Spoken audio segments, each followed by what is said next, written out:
તો મિત્રો આ દાખલો હમણાં પોલીસની એક્ઝામ 14/6/2026 રોજ પૂછાણો હતો કે બે સંખ્યાનો લસા 7700 છે અને તેમનો ગુસ્સા 11 છે. જો તે પૈકી એક સંખ્યા 308 હોય તો બીજી સંખ્યા કેટલી હશે?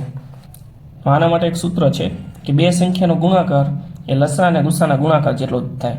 જાણે કે એક સંખ્યા આપેલી છે આપણને x, બીજી સંખ્યા y બરાબર લસા ગુણ્યા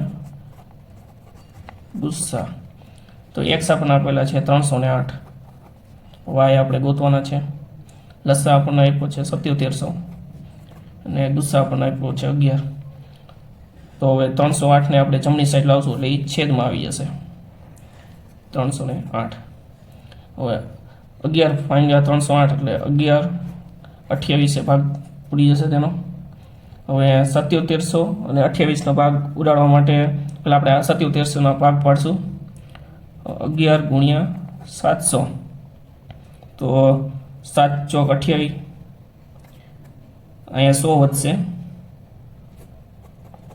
અને 25 ચોક 100, અહીંયા 25 આવશે. તો 11 ગુણ્યા 25, 11 ગુણ્યા 25,